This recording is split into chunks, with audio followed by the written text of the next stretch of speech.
Welcome to Village Church. My name is Michael Chinchilla, and this is my friend Catherine, and we are here to welcome you. If you've been here 100 times, or this is your first time, welcome. We are in a very exciting time at our church where some of our sites are relaunching, and our site staffs are coordinating with venues, and they're trying to navigate COVID policies. And so we would ask if you would pray for us during this season, and if you're someone who actually wants more information about this, you could actually register for our newsletters at thisisvillagechurch.com/newsletters. And if you're the kind of person who just wants to serve with us and volunteer or any action steps from this service, you can go to thisisvillagechurch.com/nextsteps. I am so excited to hear that some of our sites are finally starting to open up again.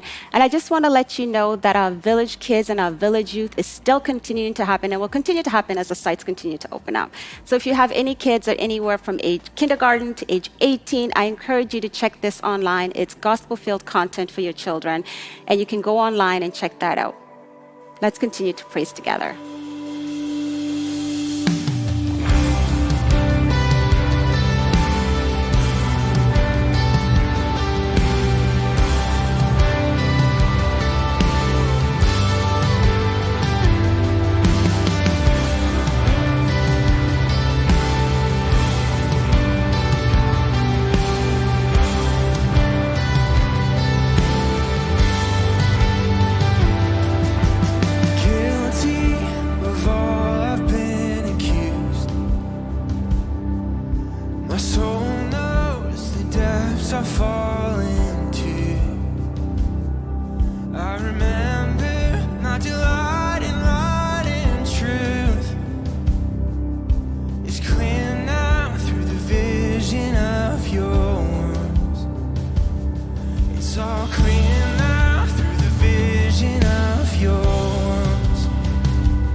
My name is Rick Morris, and I live in Winnipeg, Manitoba.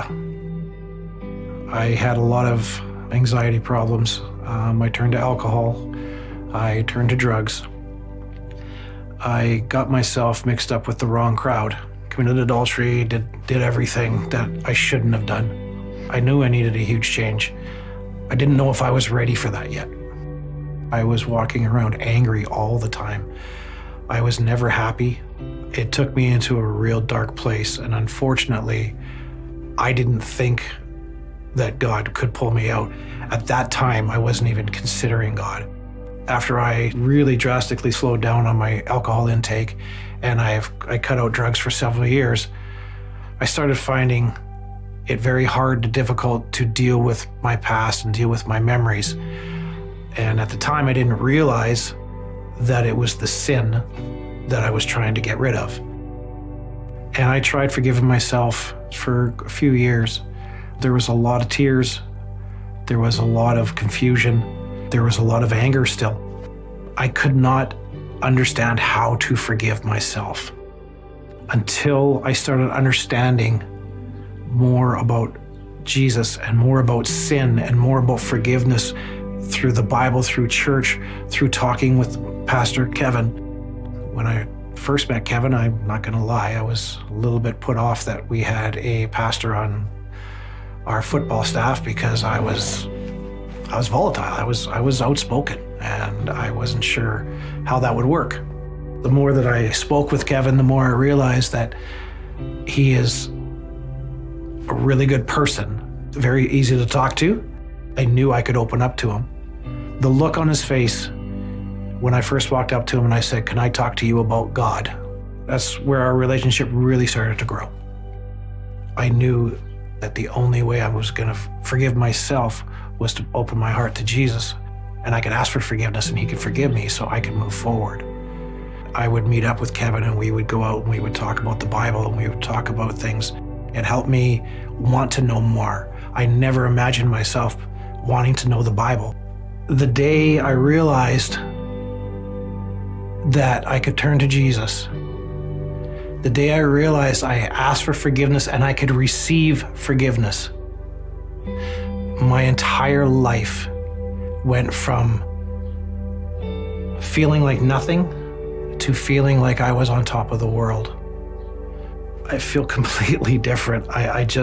My relationships with my kids are better. My attitude changed. Everything about what I do now, because of the fact I've decided to follow Jesus, has gotten better. I read in the Bible that you need to be forgiven and baptized by water. It was very important to me to be baptized. I baptize you in the name of the Father, and of the Son, and of the Holy Spirit. It cleansed me. It made me feel like my sins were washed away and I can move forward. I feel like the bad me has died and the pure me has risen. For so many years, the path I was on, it was like a winding road, and there was ups and downs and ups and downs. If somebody would have told me 10 years ago that I would be sitting here today talking about God, I would have said there's not a chance. But of course, God had a different path for me, and he brought people in my life that needed to be there. Village itself has given me an absolute second family. I am now part of a community group that meets every Tuesday night. The people there are fantastic. The doors that Village has opened for me through watching it online and through being part of it here in Winnipeg has changed my life. And anytime I think about my past, anytime I think about driving through the city, I see houses I used to party in, anytime I do, I think of Jesus and I talk to him and I thank him for the forgiveness. And I am so looking forward for the years to come because I can't wait to keep learning and just experience life like this, because this is the greatest life you could live.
Hey, Village Church, so glad that you are with us. Pastor Mark here. Thanks for joining us from all over the world. We're super excited that you are part of this church online, but also we have exciting news for our physical locations that gather in Canada.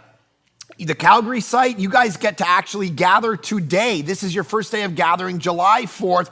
In person, of course, you've texted and registered, and there's a certain amount of people at certain times, and this is the way we're doing it 2 weeks from now on July 18 at our greater Vancouver area sites. All of those sites, other than our Surrey site, is able to gather physically, in person. There's certain restrictions going on. You have to, text in and say, I'm coming and all of that. So hopefully you're on the newsletter. We know you're coming, you register, but we're super excited. This is a great first step, and we're working with the Ministry of Education around the Surrey site, the Bell Center site, in order to get in there as soon as possible as well. So stay tuned if you attend that site. Super exciting though. What a moment. We get to start to regather, and hopefully that just continues to grow and grow and grow. So God bless you guys. So glad you're with us. John chapter 5. We are now in chapter 5. Let's go. Here's the thing. It's a brand new section. So the way that scholars usually break up the Gospel of John, they say chapter 1 to chapter 4 is one section, and now we're in another section that runs from chapter 5 to chapter 11, and we're going to see some really cool things. In fact, a lot of scholars, and as I've reflected on chapter 5, I begin to realize more and more that it's one of the more interesting, one of the more important chapters in the whole Bible. We're going to see in a week or two one of the most important sermons in the entire New Testament that Jesus ever gives. One of the deepest, most compelling sermons is in this chapter. But there's something that happens to set all of that up. And it has to do with who Jesus is, his identity. And I realized this is such an important question, and here's what I mean by it. So 2 nights ago, my daughter wants to go down to, there's a beach near our house, and she's meeting some friends for a little birthday party, all COVID, regulations intact. And I drop her off, and I leave, and then I come back to get her. And I pull up, and I'm listening to some sappy, sentimental country song, all right? Just like, and I want my dog back and my boyfriend's, but whatever it was, I don't even remember what it was. And I'm sitting there feeling all sentimental, and I'm pumping this music. I got my windows down, and I'm kind of a cloud. Like, I don't tell people I'm like the sappy country sentimental guy, but sometimes it grabs my heart. And so I'm like doing this thing, and I realize my windows are down, and there's a whole bunch of like cool people, walking toward my car. And I realize I just turned the music all the way down. And I realized at that moment, I'm embarrassed by this, all right? And I'm like, who am I really? If I really like this, why don't I just tell the world? Why am I hiding this? Why am I turning down this like sappy country song? I should be like, yo, players, what's up? But I don't. And this is all of us. We hide stuff, right? We're afraid to kind of tell the world who we really are, because we think there's going to be a negative reaction. We think people are going to criticize us. You think people are going to sell us out. We think people are going to do all of these things. And that is literally what begins to happen to Jesus now. He is about to commit a crime. And this crime, this moment, even though we don't really see it when we start to read it, what we begin to realize is what is about to happen in Jesus' life. He's about to commit a crime that then leads to a trial where people start to say, let's put him on trial. We got to actually think about that. We got to put this guy away. We're going to end up killing this guy. So this is where CSI begins in the Gospel of John, right? This is Law and Order now. Now, we don't see it because it's so innocent what he's about to do, but it's super scandalous. So here we are. Let's jump into it. John chapter 1.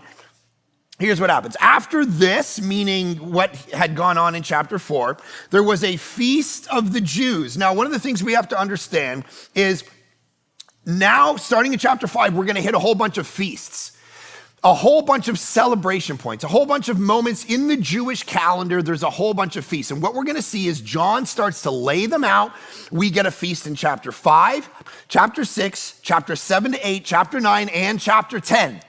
All the major feasts of Judaism now come into play, and Jesus does something around them in that moment in order to create like a shock wave to go through the culture. He is about to throw grenades in the culture because he wants to take all of these symbolic meals that mean stuff. See, most of us Gentiles, we're walking around, we don't have like, the closest thing we have to this is like a Christmas or an Easter dinner or something where we have symbols, stuff you don't even know why it happens anymore, right? You're like, why do I fill this? Like, I remember when I got married. So my mom used to fill up our, we had these stockings, they were about that big. And it was mostly like toothpaste and, certs or whatever. Like it was all just this random, whatever. And then you'd get to your gifts and I'd have like a couple random gifts, like a shirt or whatever. And then I get like one big gift. I was like an $80 gift or something growing up. I was like, okay. So then I got married and, my wife started to, civilize me and make me learn things about the way things should be. And all of a sudden our stockings were this big and they were filled with all this like real gifts. So then I had to learn, oh my gosh, I can't just buy, a pack of Halls for my wife on Christmas and stick it in the stocking. It's got to be thought through. It's got to be this. It's got to be that. And then everything's individually wrapped, supposed to be in this stocking. Oh my gosh. So then we started to do this, and then the kids don't just get that, but then they get this, and then they all need the same thing. And I'm like, oh my goodness, this is crazy. And so you begin to go, why do we do that? Why stockings? Why trees? Why are we putting up trees and leaving them there for 9 months? All of these little things that we do where we try to set it exactly nostalgic as we grew up or whatever, they all have these meanings. And the Jews are embedded in this kind of symbolic reality in their life. And they have feasts to celebrate what God has done throughout history. And Jesus is going to walk into all those feasts and he's going to just start blowing them up. He's going to start to say, here's what's crazy. Hey, the Passover feast? Hey, this feast, that feast? All of these are actually about me. They were all pointers to me. You think when you get together and celebrate the feast of Passover, do you think the blood of that little lamb that you spilt and you put it over your doorpost and the wrath of God passed over you, Israel? Do you think that was it? Do you think that little thing could actually take care of the sin of the world? No. Don't you understand? It was all a pointer to me. My blood is going to be shed as the Lamb of God who takes away the sin of the world. That's what this feast is really about. That's what every story all through your history, Feast of the Jews, is really about. It's all been pointing to me. So the stage is set. He walks in, it's Times Square, New Year's Eve, right? And Jesus walks into Times Square and New Year's Eve, and he grabs the mic away from Dick Clark or whoever's leading the thing. It goes, check it, play us. Let's go. I have something to say. So we just read that little phrase. We're like, the Feast of the Jews, must be nice. That's what's going on, all right? So he says, and Jesus went up to Jerusalem. So Feast of the Jews, he's about to do an act that's going to turn everybody toward recognizing, because he's going to heal a guy, not to spoil the story, heal a guy and it's on the Sabbath and they don't like it. And what I love about this, just to get in our brains, is he's about to do something at 30,000 feet, guys, where he's going to love someone even though it's going to cause him pain. He's about to love on a guy and change his life, a guy completely paralyzed. And everyone's going to turn on him and it's going to become a crime drama about this act because it's done on the Sabbath during a feast of the Jews. Super conservative culture. You're not supposed to break any of the laws. You're not supposed to break any of the rules. And Jesus punches through the rules in order to get relationship, and they hate him for it, but he does the right thing. And this is what we are called to do, guys, to do the right thing, even if it's going to cause us pain, because the painful way is oftentimes the harder way. What are those scenarios in your life? This is people putting Anne Frank and her family in the walls during World War II to hide them from the Nazis. My hope is that we are the kinds of people who would do that too. We don't live in fear, and I know we all look back and think we would be that family, but would you? Are you Bonhoeffer during the Nazi, where you're saying, I'm gonna stand up against Nazi regimes and all of this stuff and preach Jesus? Or am I gonna fall into the political realities of the world and compromise? Jesus is willing to do the hard thing because it's the right thing and it's the loving thing, even though it's going to go bad for him. This is what's beautiful about Jesus. And I'm a little obsessive like this myself because sometimes I can't, even in my social world, I can't just if people are saying something and it's not right, I can't just sit there and just can't keep eating. I'm like, wait a minute. Like I was on a guy's trip a little while ago and someone was talking something about some nonsense conspiracy theory. And I just couldn't sit there. I'm like, nope, that's not a thing because, and then it's like, wah, and everybody's fighting. I'm like, I can't just we gotta talk about this thing, even though it might be harder. We gotta try to get to this. And of course, everyone's trying to do that. And that's the heart behind all these debates. And it's like, can we lean into one another in love and actually pull these things out, or are we just gonna sit and let opportunities go by? Here's Jesus going, I'm gonna take the hard route, and it's gonna come back, and people are gonna put me on trial for it. It's actually a beautiful moment. So Jesus goes up to Jerusalem. Now, he goes up to Jerusalem because what would happen, every male within 15 miles of Jerusalem 3 times a year would actually have to go up to Jerusalem for these particular feasts. So you have Passover, Tabernacle, and Pentecost. These are the things that Jews in that time would actually have to go up to Jerusalem 3 times a year if you lived within 15 miles. And it says, now there is in Jerusalem by the sheep gate a pool, in Aramaic called Bethesda, which has 5 roofed colonnades. So let me just start with this. Those of you who are skeptics about Christianity, this is a great verse for you, because so here's what happened for like 200 years post-Enlightenment. People would look, and there'd be lectures at Oxford and Cambridge and Harvard and Yale about why the Bible can't be trusted. And one of the reasons for you skeptics was this verse right here. What they said is that John has no bearing in historicity.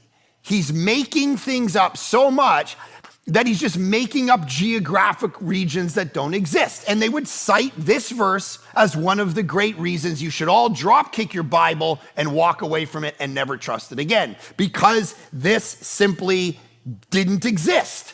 There was no pool by the sheep gate in a place called Bethesda, which had 5 roof colonnades. These pillars and these porches didn't exist. And people would walk away from Christianity and say, I can't trust the Bible. But then here's the problem. In the mid-1900s, archaeologists continued to dig, and they dug a little deeper. And just north of the Temple Mount, they found exactly this set of pools and porches and colonnades. Inscriptions, exact spot, exact name. And what's terrifying about that is everyone who walked away from Christianity based on that skepticism, all they needed to do was wait a little longer till they dug a little deeper. There's a guy named Craig Blomberg, who's a very respected New Testament scholar. He has an entire 400-page book called The Historicity of the Gospel of John. And what he points out is there's lots of people through history that put John through the ringer for not being historical. And actually, he's one of the most historical of all of them. For instance, John is the only reason we know Jesus' ministry lasted 3 years. It's the only one. If we don't have John, we don't know how long he went, because John tells us how many times he went to Jerusalem for the Passover. That's the only way we're able to gauge how long Jesus' ministry was. If all you have is Mark, his ministry could have lasted 2 weeks. We have no idea. And so John tells us it's 3 years, it's this many feasts, it's this many times he went to Jerusalem, and he roots this thing in this historical place. So I say that to you because I don't want you to drop kick your Bibles and walk away from Christianity. If that is the reason that you haven't believed in Jesus yet, I want to tell you, you can fully trust the Bible. You, in some sense, you're looking at data that's outdated, and you're not hitting the right information if you think the Bible can't be trusted. It's like my daughter and I, so we're watching these movies I was telling you guys. I'm trying to show them like some of my favorites. So for about 2 months, I was like, hey guys, I'm really excited for you to watch a couple of these movies. So one of them is called Batman Begins, and it's gonna be legit. And they kind of rolled their eyes. I'm like, I don't really get why you're rolling your eyes. It's like amazing. And then I'm like, another movie I want you to watch is Meet Joe Black. And they're like, okay, I mean, both these don't sound all that interesting, but whatever. So I'm like trying to grind. Come on, let's watch it. Let's watch Batman Begins. So finally they're like, fine. So we sit down and turn on Batman Begins, and the title comes up. And one of my girls stops and she goes, okay, hold on. This movie's called Batman Begins? This looks incredible. I'm like, it's life-changing. She goes, Dad, for the last 6 months, I thought you were pitching me a cartoon movie called Batman Muggins. I'm like, who would want to watch Batman Muggins? She's like, I don't know, but the way you said it, you would always say Batman Begins. Batman Begins, you want to come watch Batman Begins? And she's like, I didn't want to watch a movie called Batman Muggins. And she's like, what are these other movies you want me to watch? This is incredible. I'm like, well, what about this? And what about that? What about Meet Joe Black? She's like, hey, wait. Spell that for me. So I'm like, Meet Joe Black. She's like, I thought you were saying Micho Black. It was like a wrestler from Mexico that we wanted, that Micho Black. And I wasn't in like a biography of some, Meet Joe Black. See, dealing with the wrong information, you could actually get a bad result. So I want to give you the good information, all right? Biblical archaeologists and scholars are guys who run museums are like, we're in awe of how legitimate the Bible is historically. The Gospel of Luke, you can't go a chapter without him citing certain rulers and leaders that existed at a particular time, to the point where you're like snoring because he keeps trying to root his story in history. This guy was a procurator to that, and this guy was the Syrian leader, and all this rooting it in history. In fact, the Gospel of Luke and the book of Acts, within it, Luke identifies 32 countries, 54 cities, and 9 islands without error, according to geography that existed at the time. And even now that's looked back, everything Luke cites as a historian is actually legitimate. From an archaeological standpoint, a guy named Nelson Glueck, he's a renowned Jewish archaeologist. He says this: it may be stated categorically that no archaeological discovery has ever contradicted a biblical reference. Think about that for a second. Out of the hundreds, thousands of references the Old and New Testament make about kings and leaders and locations and numbers and places, nothing has been proven as that is objectively false, made up, a lie. The Bible is vindicated over and over and over again. So, what does he do? So basically, I just want to take that moment and go, you got to make sure that you don't walk away from Christianity for the wrong reasons. You can trust the Bible, and John is a great historian that's saying the New Testament over and over is validated by history, archaeology, philosophy. It's something, if you're a skeptic, you got to lean in and allow John to do his work on you and not be fazed or distracted by this false narrative that used to go around that John wasn't a trustworthy historian. So then it says this. In these, meaning these porches and around this pool, in these lay a multitude of invalids. All right, so blind, lame, and paralyzed. All these people are laying around. One man was there who had been an invalid for 38 years. So picture this now.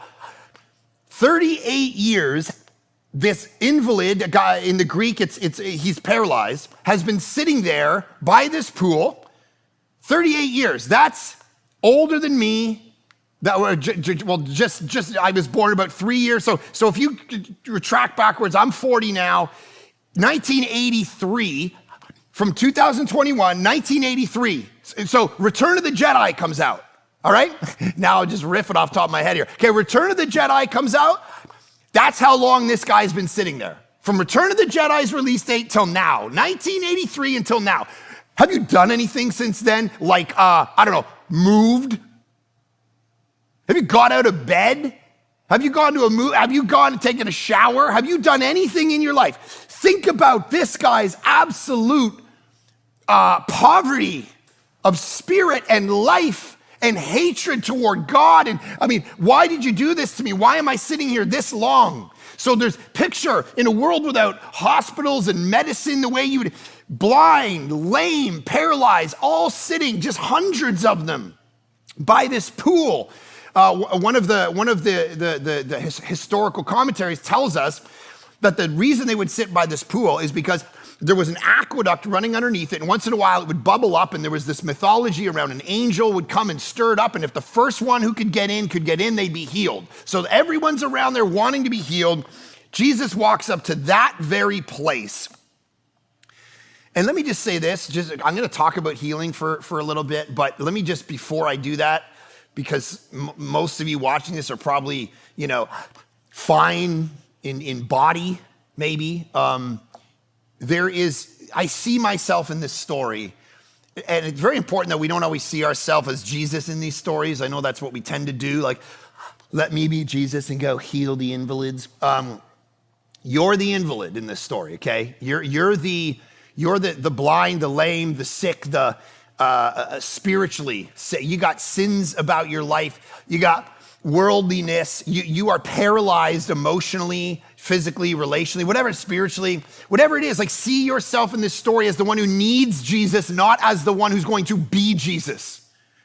Right? It's a very important distinction. We need Jesus in this moment. How many of us are sitting there not effective in our life because we have sins and habits and worldliness, and we're just paralyzed by fear or our past or whatever? I've been through those moments in my life. I mean, COVID has been a especially hard moment for so many people, paralyzed in fear. They're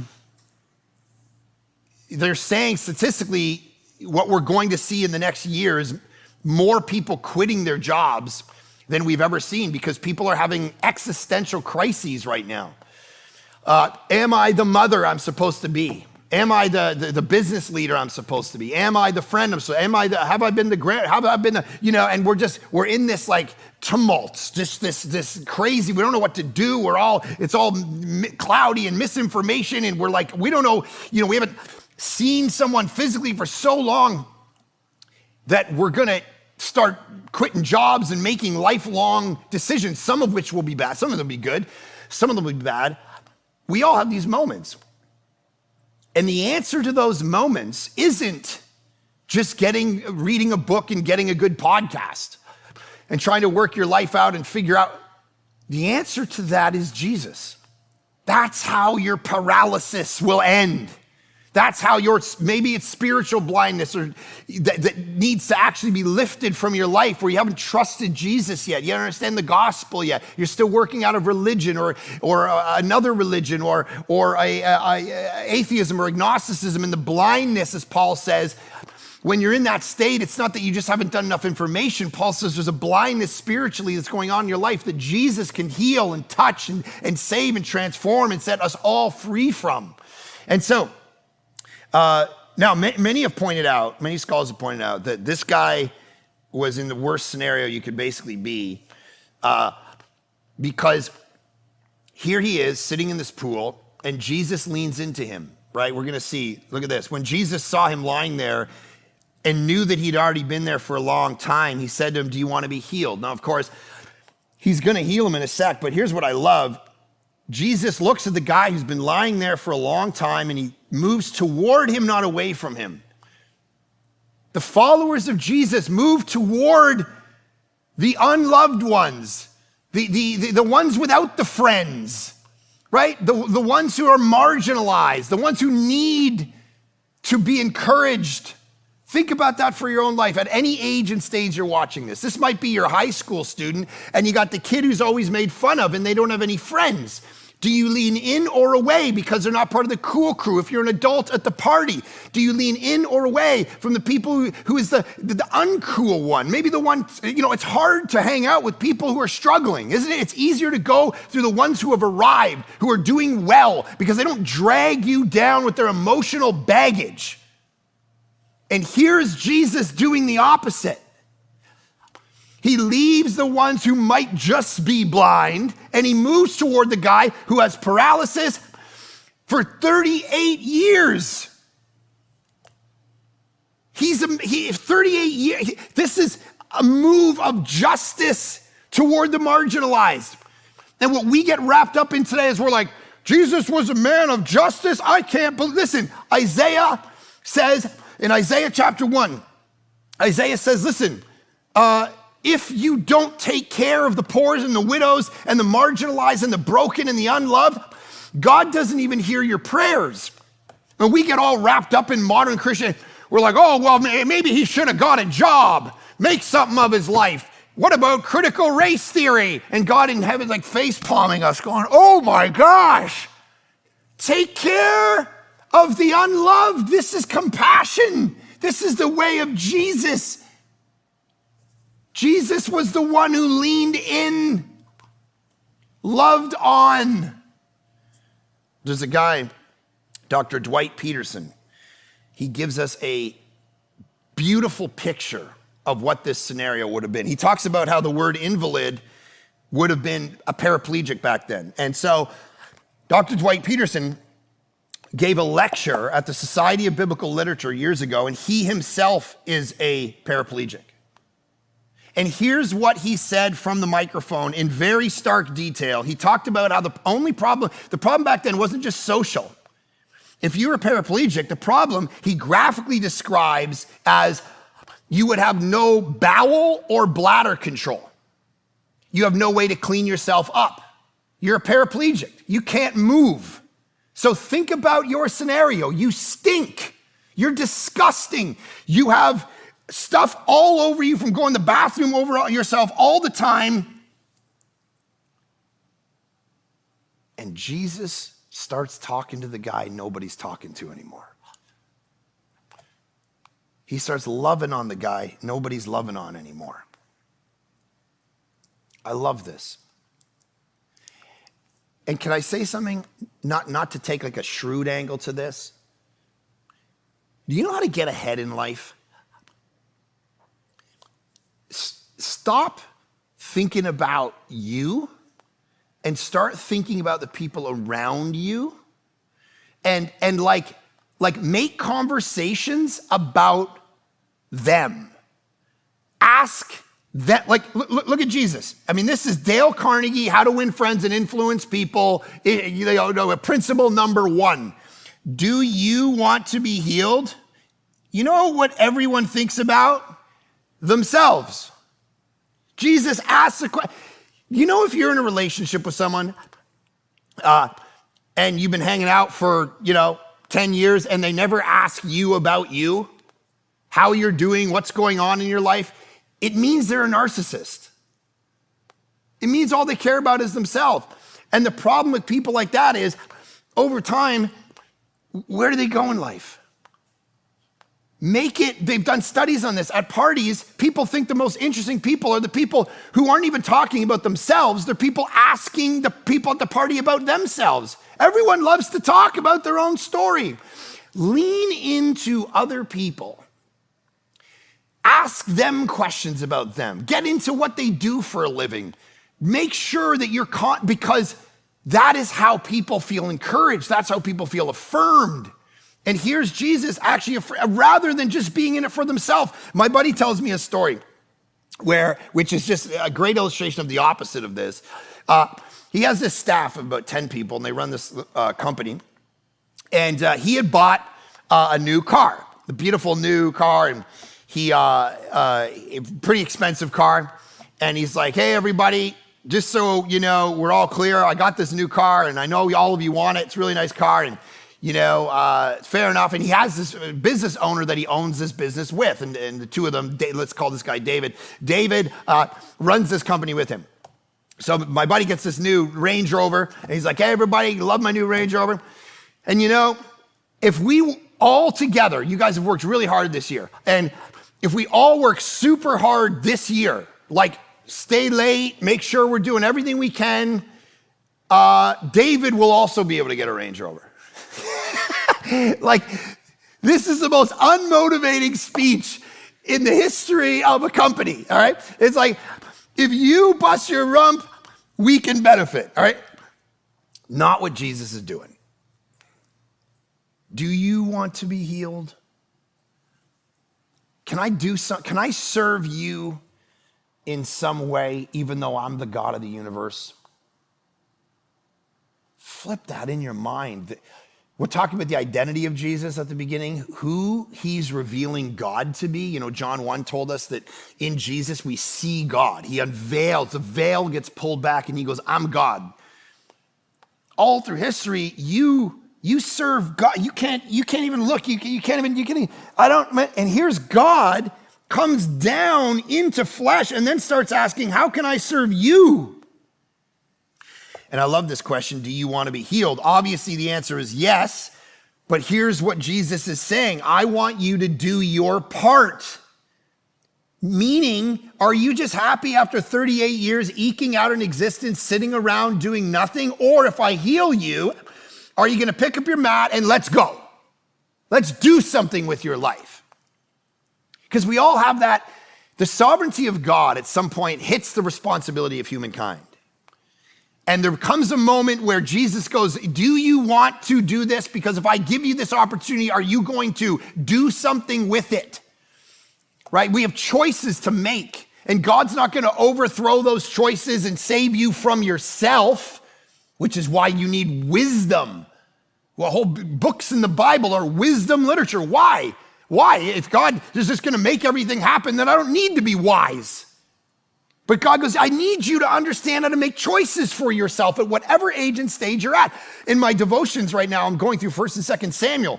You get to 1 Samuel, you see Samuel saying, do this, do this. Saul goes, takes it into his own hands. God's like, dude, now there's an implication you're not going to be my king anymore. Oh, sorry. I didn't mean to do that. No. I told you not to do something. You did it anyway. So you know what God does? He steps aside. He says, okay, go ahead. And you reap the destruction of the derailment of your own life because of it. There are choices we make. And the question Jesus is asking is, if I heal you, are you just going to go through the rest of your life playing the victim? Are you just going to blame everybody else? I mean, look at his initial reaction. The sick man answered, sir, I have no one to put me in the pool when the water's stirred up. Now, I'm not busting his chops. Obviously, that's a tough situation. But for you and me, let's look into that little phrase. I have no one to put, no one. I'm going to blame the world. And Jesus goes, I just don't want, fair enough. I just don't want you to do that going forward. Look, I got a past, me personally, on paper, it's the kind of past that would result in maybe not good things for a young man. I don't know if I'm a young anymore, strong, I'm 40. I grew up in, just like not middle class, under that, in a town pretty rough. It's not, certain parts of the world, but my aunt was schizophrenic and she took her own life. My dad was an alcoholic who just couldn't keep a job. He was kind of useless. And all I grew up listening to is my mom and him fight and yell and scream. And the pictures of my father, as I've shared before, are him sitting, watching TV, smoking a pipe, watching MASH. Yeah. And yelling at football games. And CFL too. So if that's football. So it's like, go Argos.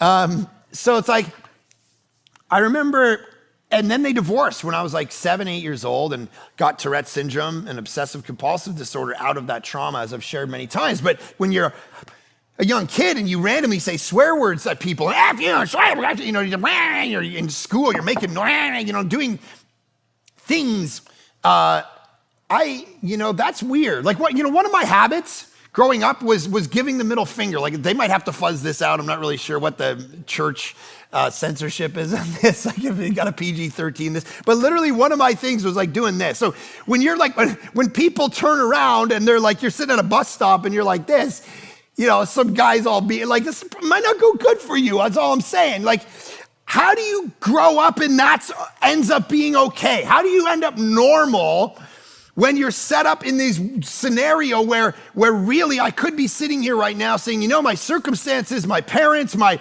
mental illness, all of this stuff, I get to blame the world for my stuff, but then I had to sit up and make some choices about my life. The first one of which was, Jesus, take me, heal me, do something in my life, transform me, push me in a way, and I needed his help. But another piece of it was my responsibility every day to wake up and make the choices that God was asking me to make. And I have a million of them just like you every single day. And I don't sit here today as any form of success or anything. I'm just saying I'm not a total disaster. I mean, I'm 90% disaster without Jesus, but I've been able to, because of the hard work and choices and getting up every day and saying, I got to do this.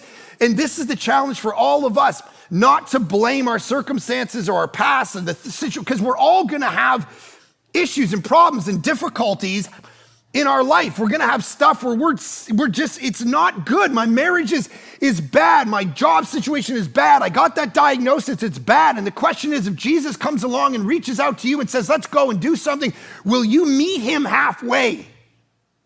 Will you say, okay, I will do this. Let's go. Or will you just blame the world and do nothing with your life?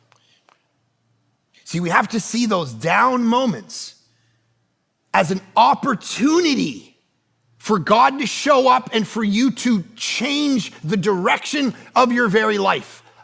The down moments, the moments where it looked like it was all over, total darkness, total shift, can't go anywhere, don't know where it's gonna go, then, okay, so I was reading this story the other day. There's this famous writer, Nathaniel Hawthorne. He was in city politics. He lost his seat in city politics. He was totally devastated. He comes home to his wife, totally depressed. I lost my seat. My life's a disaster. He had sat down. He was depressed for like 2 days. And his wife, instead of leaning in and doing what we do to each other, which is just enable each other and rub each other's backs and say, I'm so sorry. And we never, just go, hey, why, let's do. Instead of enabling, here's what she did. One writer writes this of his story. Instead of indulging his irrational hysterics, not that we ever do that, she kindled a fire, brought him his pen, ink, and paper, laid her hand on his shoulder and said, now you can write your book. This is an opportunity to turn it all around. And like a magic spell, his face turned. He set to work, forgot his loss, wrote and amassed a fortune. Wrote a little book called The Scarlet Letter. I don't know if you ever heard of it. If you've been through high school, you probably have, and you're like, no, The Scarlet Letter. One of the great novels in American literature, because the guy got fired.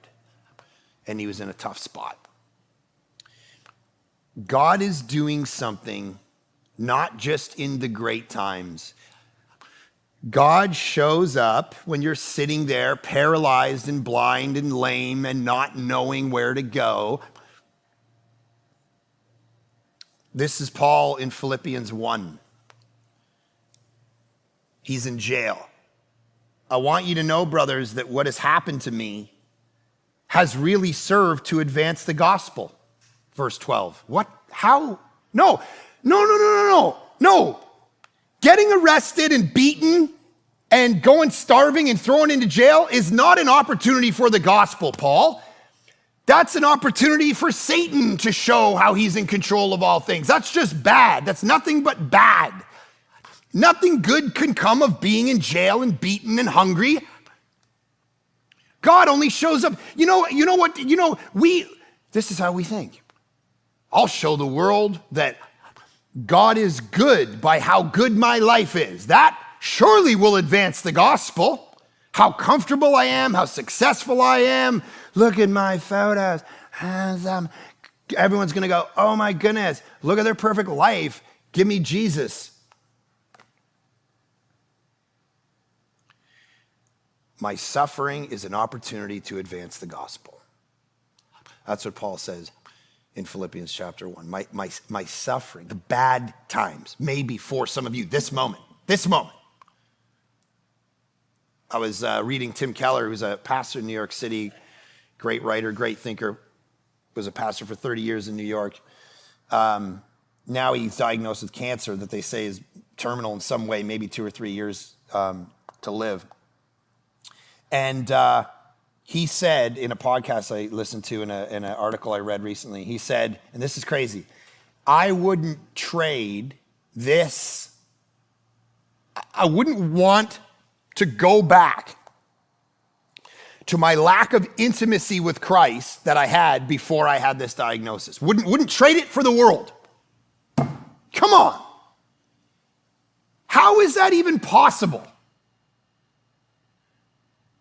Those of us who've not been to the brink have no idea the sweetness of Christ. That once you taste it, you don't want to go back to the good times. A guy named Thomas Vincent, years ago, on his day before he died, he was a great thinker, wrote a treatise on loving God, one of the only books on loving God I've ever read, and it blew my mind. But the night before he passed away, here are the words that Thomas Vincent wrote. Hasten, oh hasten, death. Where's your bow? Where are your arrows? Come, come, come. I am yet in the body. I am yet on earth, but it is in heaven. Heaven, heaven I would gladly be. I seek death, but cannot find it. How long, O Lord, holy and true? He said to his physician, why do you come to keep me out of heaven? Dear Jesus, come and take me away. I have no business here. My work is done. My hourglass has run out. My strength is gone. Why shall I stay behind? Oh, come. How long shall I wait and cry? How long shall I be absent from you? Take me to yourself. Give me possession of that happiness which is above, the vision of yourself, full fruition of yourself without any interruption or end. Dear Jesus, how long before you send your chariots come down to me and take me up to you? The next day he's gone. The sweetness of knowing Christ, the beauty of it, that is in the grip of the squeeze, the grating, the difficulty is where you find the sweetness. It's where you find the opportunity for the advancement of the gospel. Those moments of suffering and difficulty that we're all in some way, but some of you at different levels, they make us pay attention. Right? They make us pay attention. Like they get our attention in a way that sometimes we go through life and we're just not paying attention to the right things. I'll try to give you a little example. It was yesterday morning. On Saturdays, I usually like to sleep in, right? So sleeping in to me is like, maybe 9 o'clock, sleep in, get up, have some routine, but it's Saturday. I get to sleep. I know I got sermon work later on, and it's just a day to chill and sleep in. So yesterday morning, I woke up and, I sat there for 20 minutes, but I was brain awake. Don't look that up. I don't know if that's scientific, but I was awake in my brain, and I knew I wasn't going back to sleep. And it's so bright right now. It's June, so it's like bright, and hear the birds. I just want to, anyway, kill birds. But there's the birds chirping, whatever. So I get up, and I go to the bathroom. I brush my teeth, and I grab my phone. I go downstairs into the kitchen, and I put on my coffee maker. Do a coffee, go to my chair, or sit down, do some reading, sit in my chair, drink half my coffee. Now I'm like, wired, ready to go and get a second cup. And I look up at the clock for the first time. I look up at the clock for the first time in the day. I realize I have not looked at the clock yet. I look up, it's only 6:30 in the morning. I've lived half the day already. Buddy, I'm already, getting lunch ready. And I look up, it's only 6:30. I'm like, buddy, pay attention. Sometimes we just coast through life. We're drinking coffee, we're sitting reading, and we don't know what reality is.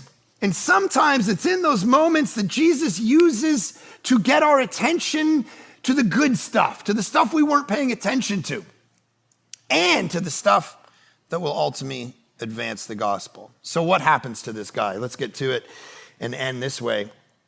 Help me. The water gets stirred up. No one is here to help me into the pool when the water is stirred up, and while I'm going, another steps down before me. Jesus said, get up. I love this. Boom. I would love this kind of power. Lord, give it to me. Get up. It's like, wait, this line is like, this is in the Greek. It's the same thing I say to my kids every morning, right? when they're laying in bed. It's less godly when I say it, but it's get up, right? That's what they get up. You invalid sitting in your own stink and disgustingness. It's time. This is actually the same Greek word for resurrection. Get up. It's time to live a resurrected life now. Take up your bed and walk. And at once the man was healed. And he took up his bed and walked. How beautiful is this moment? Can I say something? There's a few things I could take out of this. I mean, first, it's just, guys, Jesus was a healer.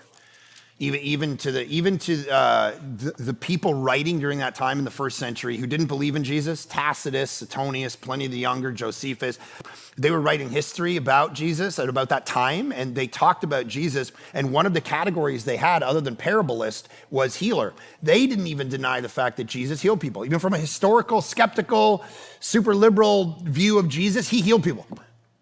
Actually healed people. I love it on so many levels. He loves to help. He loves to serve. He has compassion. He didn't just go through life doing his own thing and say, let me give you some teachings and move. He healed. And he would restore and they would die again, sure. But the point of it was a symbol. It was bigger than just, I helped you in this moment, a few Band-Aid healings. He only did, the Gospels record 36 healings, separate healings. There's these moments where it says he did a lot more stuff that we're not telling you about. But if you take Matthew, Mark, Luke, and John, 36 separate healings are made. So, which is actually fascinating to me because why didn't he do more than that? If he did 3 years of ministry, that's like 10 a year on average. So I wrote this in The Problem of Jesus. I can't say it any better, so I just figure I'd read it to you. We shouldn't miss the fact that there aren't more miracles in Jesus' ministry. After all, he could have done as many as he wanted. Why 36 when he could have done so many more? Why so few? I think it's because Jesus knows something we know but refuse to embrace, that in life, there are no easy, quick answers. When we face demons in our lives, the answer most often is not deliverance, but discipleship. That porn addiction or shopping addiction doesn't just disappear overnight. It takes time and hard work. Narrow is the road that leads to life, and only few find it. The road to transformation is tough. It's not felt in a power encounter or a flashy instant for many of us, but hard fought in the dark when no one is looking, on our knees amid sweat, tears, and confusion. But don't despair, God is there. I think that's the majority of our situations in life, and discipleship is the way out of it, not deliverance encounters that are a guy dressed up in a spacesuit going, Rah! And then all of our problems are gone. It's the getting up and walking. It's the daily grind every day after the healing that we see in this guy. So can I just take another angle on this too? This is not a faith healing. That's what I love about this. Okay, so for those of you, I'm an equal opportunity offender. All right, so meaning depending on the text, I offend liberals and conservatives. All right, they both get mad at me. I get it. Email me at johnbroadhead@thisisvillagechurch.com. I'll read all of those. The Baptists get mad when I say I believe in tongues. All right, the Presbyterians get mad when I say I believe in healings and deliverance. The Charismatics get mad when I push against what I'm about to push against right here. Everyone gets mad at me when I say I don't believe in the rapture. The reality is this, okay? The reality is this. This guy didn't stir up faith and believe if he could just have enough faith, he would believe in Jesus. In fact, you ready for this? He didn't even know who Jesus was. Wait, what? Listen to the later verses that we're going to hit next week. Now that day was the Sabbath. So the Jews said to the man who'd been healed, "It's not lawful for you to take up your bed." But he answered, "The man who healed me, that man said to me, 'Take up your bed and walk.'" They said, "Who's the man who said, 'Take up your bed and walk'?" Now the man who had been healed did not know who it was. Verse 13. Mic drop, Peter Popoff in the 70s and the 80s on television telling you the only way you're going to be healed is if you have enough faith. We've heard this a million times. And then he gets exposed as he becomes a multimillionaire because he's on stage and his wife's out in the audience getting information from people and feeding it to his ear. And he's like, it's like, this is people saying, if you don't get healed, it's all on you. And here's this guy, he gets asked, hey, what do you want? D.A. Carson, who's this great New Testament scholar, here's what he says. This verse reads less like an apt and subtle response to Jesus' question when he says, do you want to be healed? And the guy's like, well, no one can help me. More as a crotchety grumbling of an old and not very perceptive man who thinks he's answering a stupid question. It's like, he's not full of Christological, perfected faith in the finished work of the crucified and risen, and he only has so much of it, and then he gets healed. He doesn't even know who he's talking to. God moves first. Jesus moves on him, not because the guy's faith could do enough, because that puts the onus back on you. And how many people have I watched struggle under the weight and the burden of that kind of theology that says if you got problems in your life, it's all because of you. That's called karma. That's not Christianity. Jesus moves and heals, not based on the guy's amount of faith. There are moments in the New Testament where that does matter, and sometimes in our life that might actually be a thing, but that's not this. This guy doesn't even know who he's talking about. And here's what's beautiful about it, to come back to why Jesus doesn't heal more and more and more. Listen, in verse 14 of the same story, afterward Jesus found him in the temple and said to him, see, you're well. Listen to this, guys, listen to this. Some of you, all you're looking for is a physical healing. All you're looking for is God, fix my bank account. All you're looking for is give me this temporal success in this moment, this worldly thing, solve my problems. And then we ask the question, why only 36? Listen to this. Sin no more, that nothing worse may happen to you. Wait a minute. You heal my disease, which I think is my biggest problem, 38 years and sitting in my own stuff. Then you walk up to me 20 minutes later and you tell me that actually I got a bigger problem, which is sin. Some of us sitting around thinking we're going to solve all our problems by solving all this temporal stuff. And Jesus is going, guys, there's worse things than having a disease. That nothing worse may happen to you, verse 14. Dying and going to a Christless eternity without your sin solved by the cross and the resurrection of Jesus is far worse than the temporal problems that you face in this world. That's what he's trying to tell this guy, and that's why there's only 36, because every single one of these people went on to die again. They're not walking around. You can't go, this guy's not on Twitter. He's dead. Because Jesus wanted to solve his actual problem,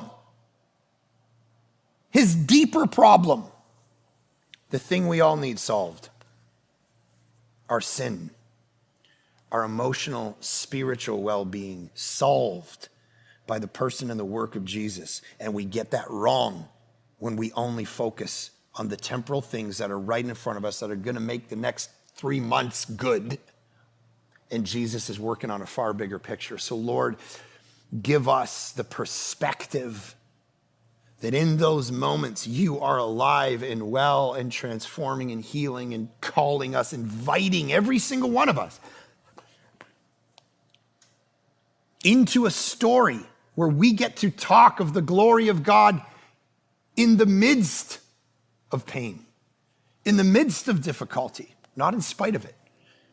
And that in those moments, we would see them as opportunities for the advancement of the gospel. And therefore, we commit ourselves to be vulnerable, to be broken vessels in front of people, to invite people in, to not be afraid of it, to let them see the glory and the beauty and the bigness and the goodness of you, not in our goodness, but in the midst of our brokenness.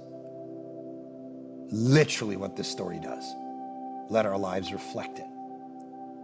And those who haven't trusted you yet, Jesus, to solve their sin, that they would do that right now in this moment. They would give their life to you. Solve my sin. Thank you for dying on the cross, shedding your blood for my sin, rising again from death to save me from my sin. Save me from myself. Save me from the thing that separates me from God forever. Let me receive that gift and that forgiveness. Do that work among us. Every person watching this, listening to this, do your miracles among us. In Jesus' great name we pray. Amen. Hold me now in the hands that created the heavens. Find me now where the grace runs as deep as your scars. You pulled me from the clay. You set me on a rock. You called me by your name and made my heart whole again. Lifted up, and my knees know it's all for your glory. That I might stand with more reasons to sing than to fear. You pulled me from the clay. You set me on a rock. You called me by your name and made my heart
Thank you for joining us today. So wonderful to see so many people transformed into fully devoted followers of Jesus. And if you're somebody who's looking to partner with us financially, you can go to thisisvillagechurch.com/give, or better yet, you can text Village Church to 77977. Thank you so much for being here. We will see you next time.